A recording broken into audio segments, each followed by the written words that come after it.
It's a little bit of weed.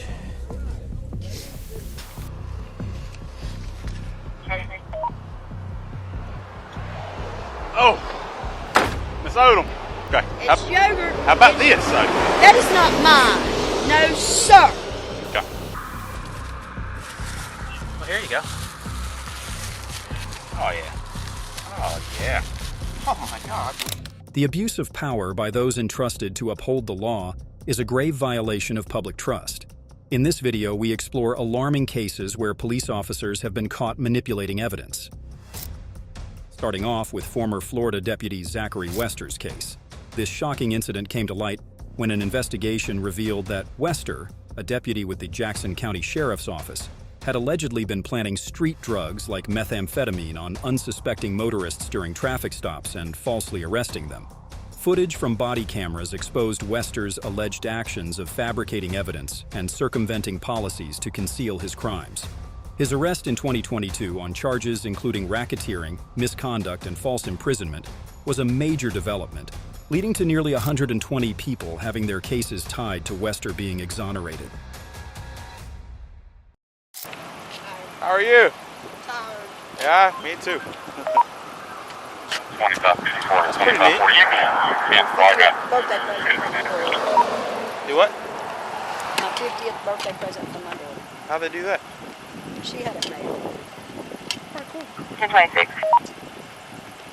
Apparently she thinks I'm special. It's your daughter. You're supposed to be special.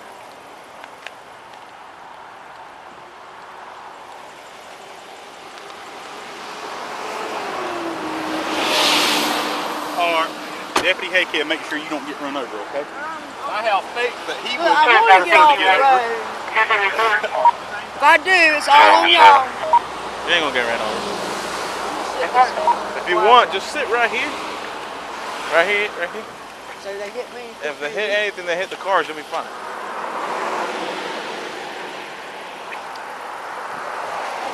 Where you come from today? I went to see somebody who gave me a bad check, actually. Really? Look, would you like, you don't even want to go back a few days, do you? Easy, don't hit nobody, man. God. What? She's that close to him and not getting over. What the hell is her problem? She was fine.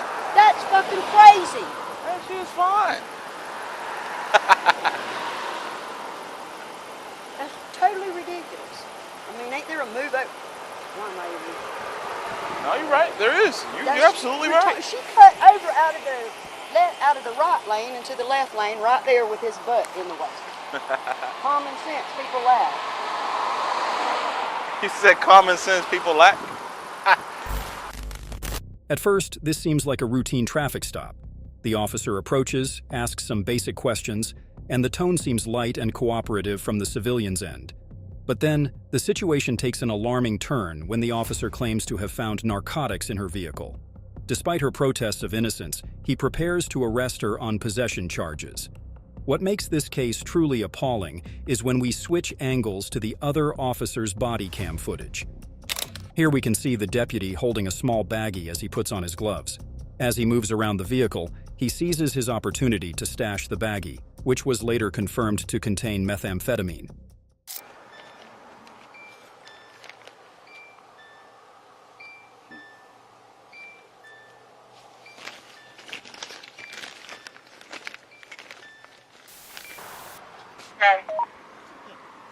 According to the brother, David, neither he nor his brother Franklin want contact with the complainant. Apparently there's an ongoing family feud between them. He has confirmed that the brother is in town. He's 10-4. I'm 1098 code 2.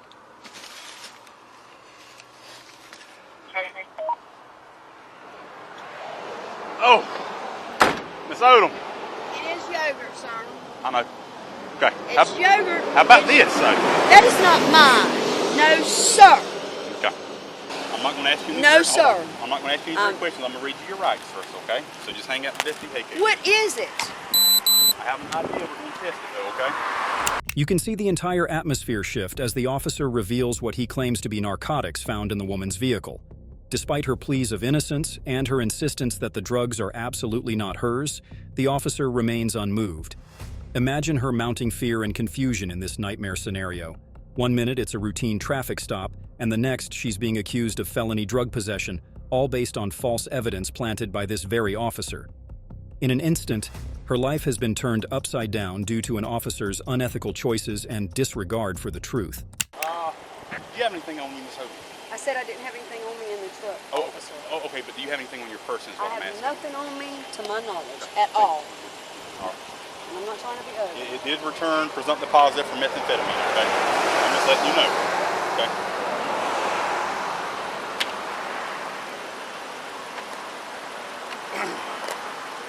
Just hang out there for a minute. The actions you just witnessed of Deputy Zachary Wester planting crystal meth on an innocent civilian are nothing short of a disgrace to the badge. His criminal misconduct directly contravenes the sworn oath all officers take to uphold the law and protect the rights of citizens. Wester represents the worst kind of abuse of power, a public servant corrupted to the point of actively and maliciously depriving people of their presumed innocence and civil liberties. Fabricating evidence and falsifying charges is an affront to the principles of due process and equal justice. Fortunately, Wester's unethical and illegal actions did not go unpunished. After this blatant evidence tampering came to light, he was arrested, terminated from the sheriff's department, and ultimately convicted on charges including racketeering, official misconduct, and false imprisonment. In 2022, Wester was sentenced to 12 years in prison for his reprehensible crimes against the very citizens he was meant to protect and serve. While no sentence can undo the trauma and injustice inflicted upon his victims, it does help restore some faith that even officers are not above the law. Next, we have the case involving officers Kyle Erickson and Elmer Pastron of the Staten Island Police Department. Body camera footage shows them conducting a traffic stop on a vehicle where Jason Serrano was the passenger. The officers claimed they smelled marijuana and extensively searched the vehicle and Serrano's jacket, but initially found nothing. The footage then shows Officer Erickson appearing to plant small amounts of marijuana in the vehicle's cup holder area and center console after searching those areas multiple times. At certain points, Erickson can be seen having brief exchanges with his partner Pastron, saying things like, "We gotta find something." Towards the end, after seeming to plant the marijuana, Erickson asks Pastron, "You good?" and they fist bump.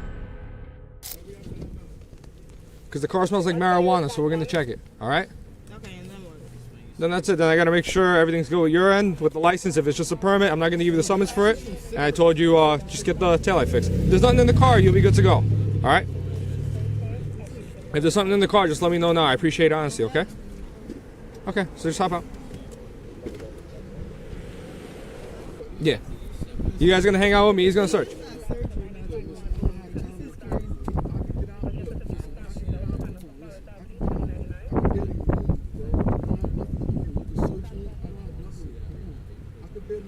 Ma'am, just hop out, please.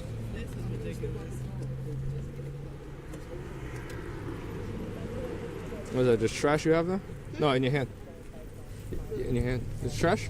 Yeah. Okay, cool. Yeah, cool. Hey, hop out. I don't want you to get hit by a car. Let's chill on the sidewalk.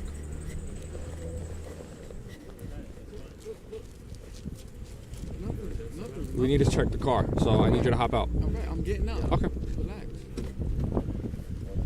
Like, come on. I don't have nothing on me. I can barely move. Yeah, hang out with me. No, I gotta put my jacket on. I don't want to. Once he... No, once he checks, he'll hand it back to you. He's got to check. It's our job, bro. Yeah, I'll get a few. Just let him check real quick, and then...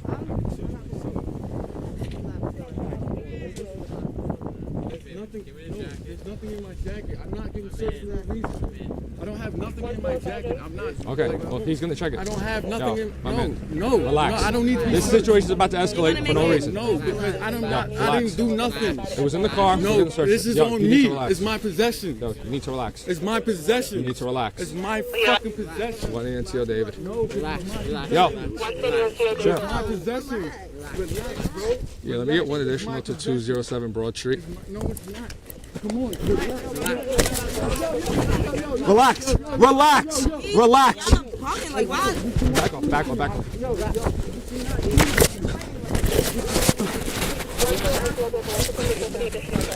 Take it down. Relax. Huh? Yeah. Put that jacket down right now. Put the jacket down. Cuff him up. When ordered out of the vehicle, Serrano lifted his shirt to show the officers his fresh abdominal wound from recent surgery after being stabbed. He explicitly told them, "I can barely move," and pleaded with them about his injury.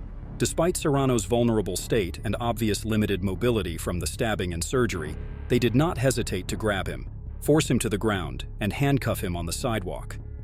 As Serrano curled up in pain from his aggravated wound, now bleeding on the sidewalk, the officers continued their search undeterred. Their forceful takedown of someone who stated they could barely move due to a fresh trauma seems an excessive and inappropriate use of force. I'm not doing it. Yeah. Yo, leave the jacket there. Put it down. There's nothing in my jacket, so get off it.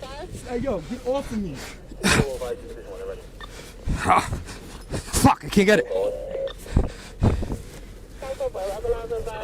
Yo, grab that jacket from her. Roll him over. There, got him. Yeah, we're good. That's you, David. No further, no further. Fuck, it went off. I got the whole thing. Alright, so, let's see what we got. Yeah.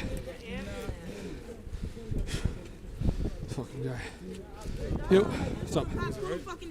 Yeah, the car reeks marijuana. We asked him to step out. My man got combative. So, I don't know why he was doing that. Alright,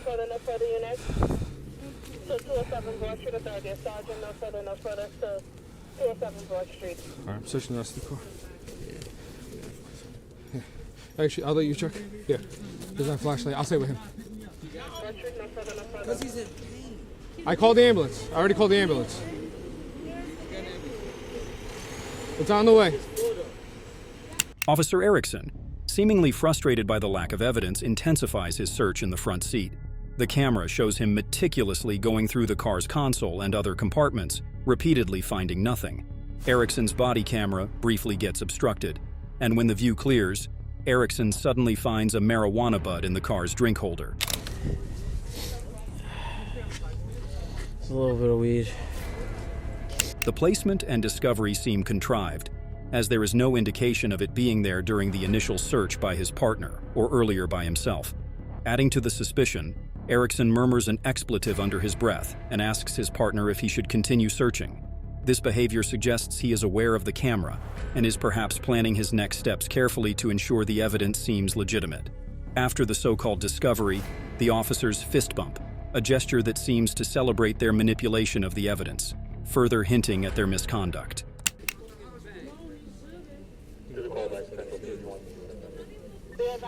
There's flakes everywhere, though. Yeah, no, he had weed. You could see his weed here.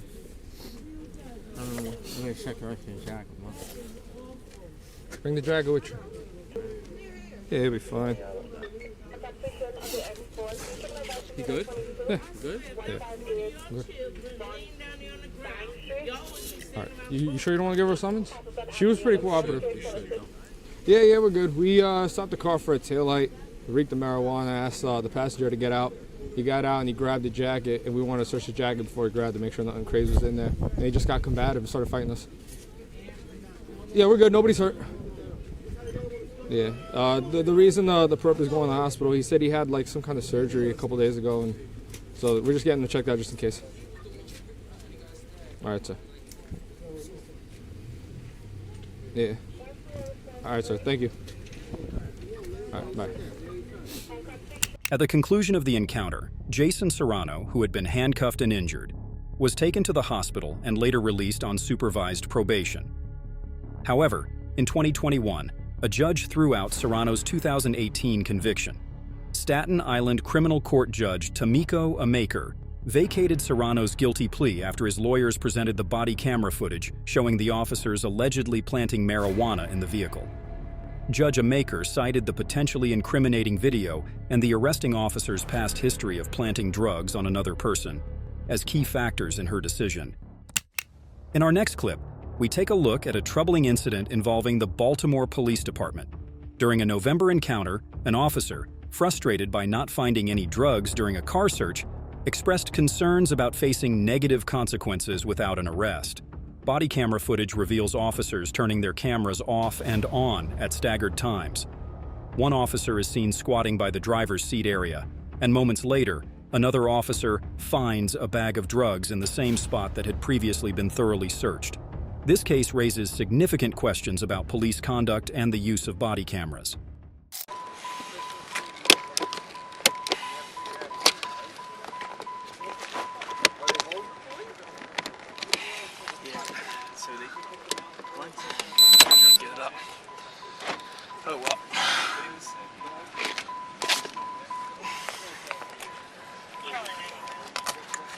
Ma'am, is this car registered and released in your name? Is it leased in your name?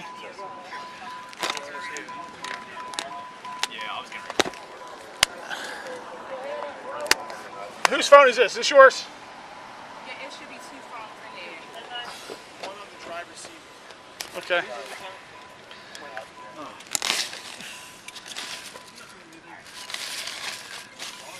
No, I know. Let me do the back of this. You do the trunk, Keith? Yes. On the spare tire? Yep. Is your license in here? Yeah, everything is okay.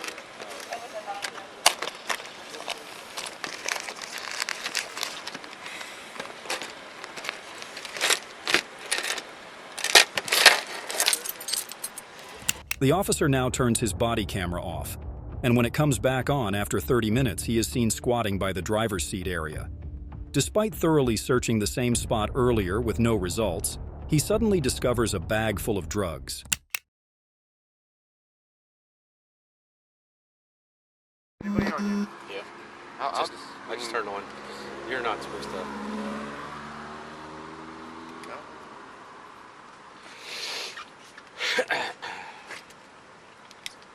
Did anybody check this compartment here yet?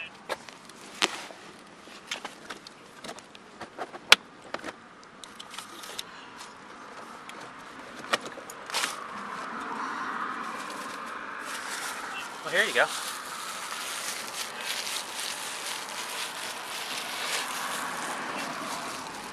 Oh, yeah. Oh, yeah. Oh my God, I knew it. I thought they were freaking out. That's the weed smell right there, That's too. why they were freaking out. Oh, these are like little 5s. Yeah. She had a 19.5 weed in a pocket.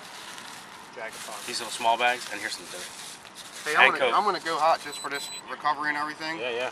But I've been off because I wasn't obviously hiding, so. Want me to give Sergeant Cole? Yeah. Hey, we're good. I'm gonna kill you. Have me all nervous. You want to call them, make sure they know that. I'm gonna call Sergeant right now. They go through 62.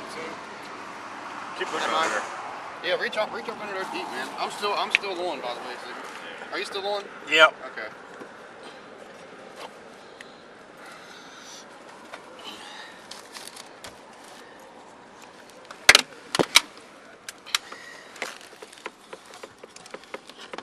That explains him being on his side.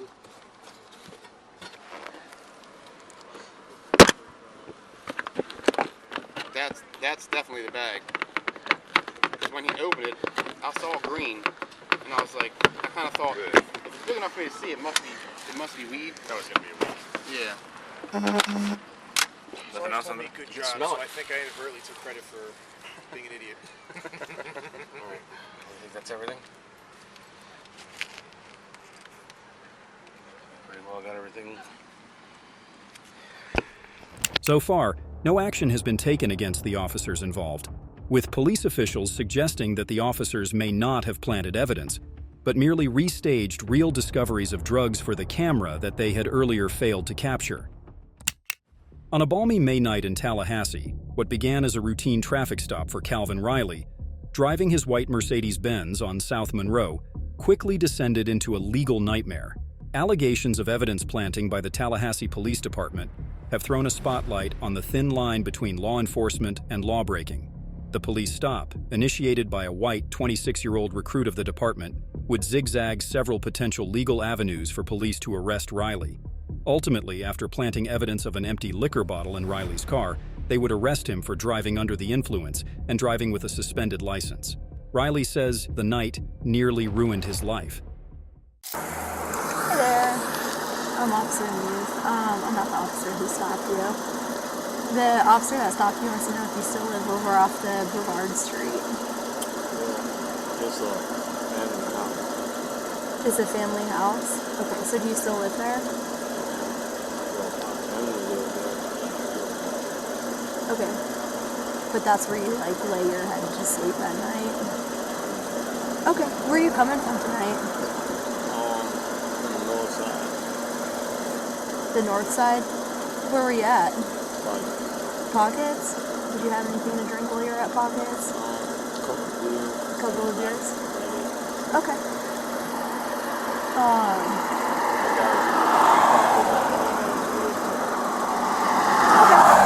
I got you. Just hang tight in the car for me. The other officer's gonna be back with you in just a minute, okay? Yeah, he said he's coming from Pockets and he had beers at Pockets. Oh, you didn't tell me that? I asked him that because he originally said the north side and I said we're out on the north side and he said Pockets. So you told me he's coming from Brevard Street. Holy crap, this scared me. So he did say he had beers at Pockets? Yeah. Do you get any other indications? I mean, his speech is slurred and Yeah. he's got the watery bloodshot eyes and I do have odor. Do you want me to do signal one investigation? Can I watch you? Yeah. Okay. I promise the next one I'll do. Right, sir. And he's got a suspended deal on you guys. It's suspended. Okay. What's his first name? Calvin.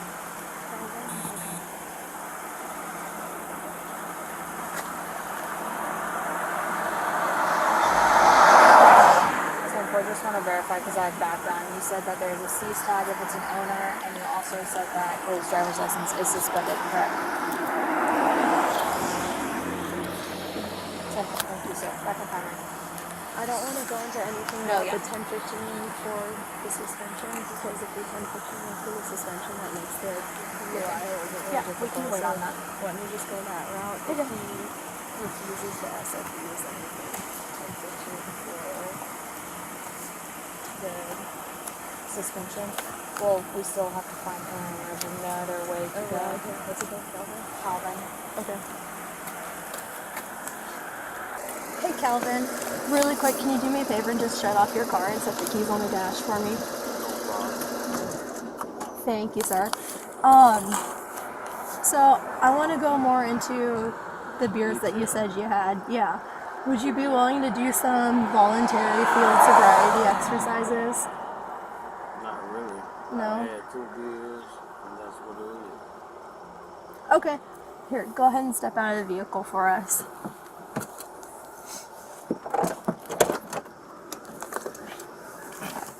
Just go ahead and face the corner of the car for us. Your license is suspended, so we're gonna... No problem. Officers Mewith and Oliver discussed the interaction in Oliver's car before approaching Riley again. Mewith testified that they formulated a plan: ask Riley to submit to a voluntary field sobriety test, and if he refused, they would exercise their voluntary discretion to arrest him for a first-time offense of driving with a suspended license. Despite initial claims that Riley smelt like marijuana, by the time they had placed Riley in the back of Oliver's patrol car, officers began to claim that Riley smelled like alcohol. Do I smell marijuana in your vehicle? Did No, you recently smell? let me tell you something, man. Let me tell you something. I don't know. You heard what she just said. She smelled marijuana, right? Yeah. I don't even fucking smoke. So Okay. what? When you come with that, that's a little blow. Okay. And don't, this Do right you here. have a medical marijuana card? No, I don't Have smoke you, nothing. Have you recently smoked pen? I don't smoke nothing. Okay. So you trying that bullshit, and that's my money right there for my job. I got you. So let me tell you something. You see my back of my shirt? What that show? That show you I'm a barber. Okay. You understand what I'm saying? So what you saying is you smell marijuana. You're a liar. So I'm gonna show you something. That's cool. Alright, go ahead and sit down in my car for me, okay? You got me a little drops in my hand? I got it. Okay. Thank you. Since you smell marijuana. Yeah, go ahead and sit down. What's your name? Officer Oliver, go ahead and sit down for me. Kelvin, sit down for us. I will. Since you say you smell marijuana. Sit down, Is please. that the reason you stopped me? Or you It's stopped me not the because reason I stopped my you, for your light was lights. out? Yes, sir, and you're speeding. But you, no, I was speeding. Yes. I got a track on my sheet. Okay. And you smell marijuana. Just watch your foot, okay? Wow, he reads it alcohol. Yeah.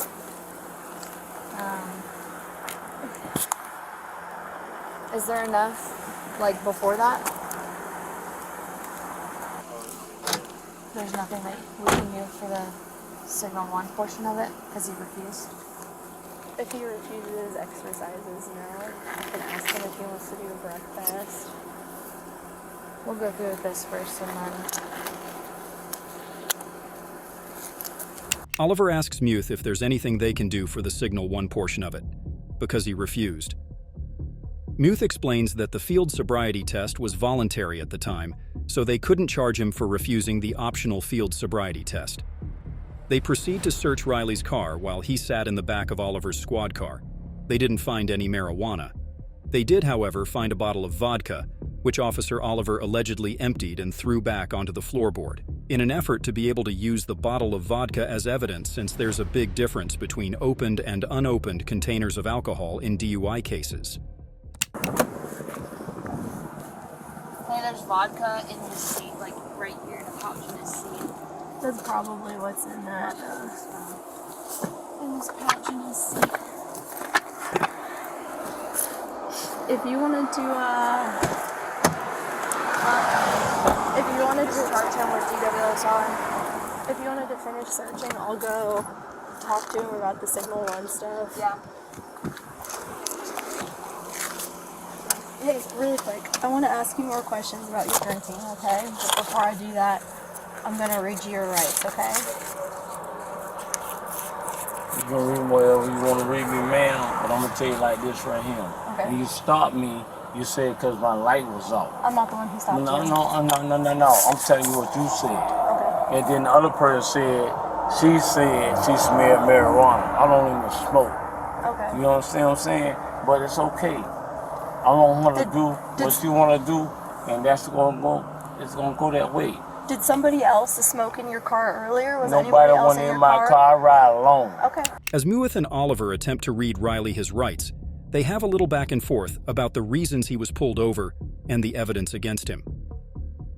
In the meantime, Sergeant Brian Smith of the Tallahassee Police Department arrives at the scene. He just, when I was, Go ahead.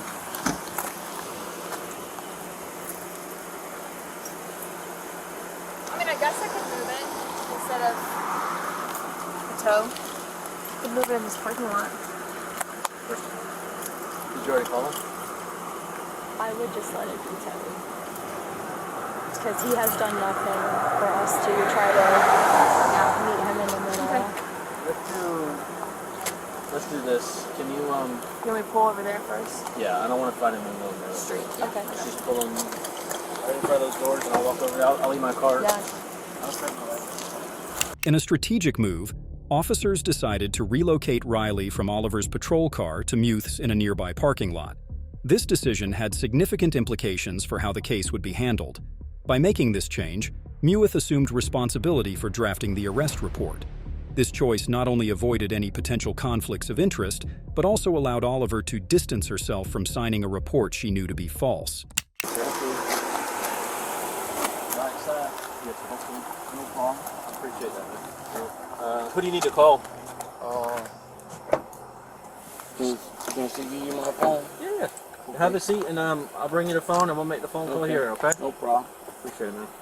Guys, I appreciate you cooperating with your colleagues. Make the right choice in life. You got it? It's kind of, I get it. Okay. It didn't assist me, so I guess I work with it. Okay. Right there. There you go. All right, hang tight. We'll get your phone. We'll get to that phone call.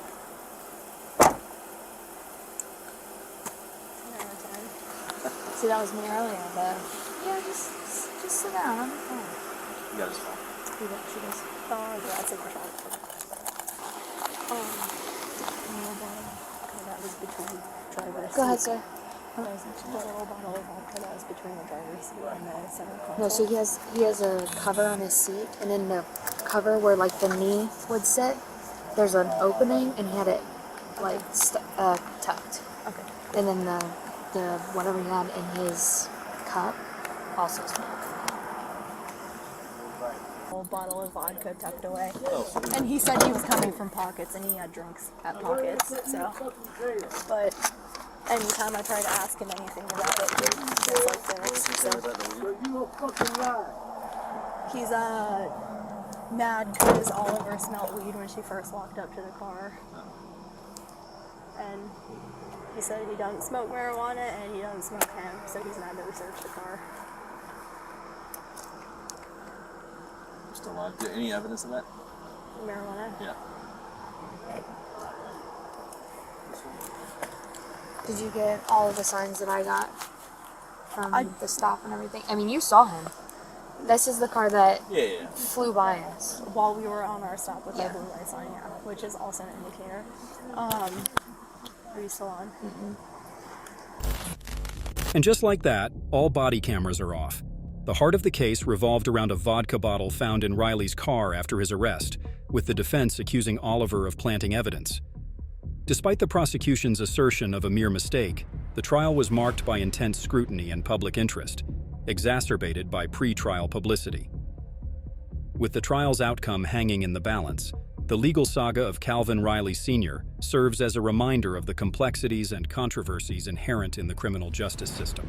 As the proceedings continue, all eyes remain fixed on the courtroom. Thank you for tuning in today. Stay informed, stay engaged, and continue to seek truth and justice in our communities. Until next time, thank you for watching.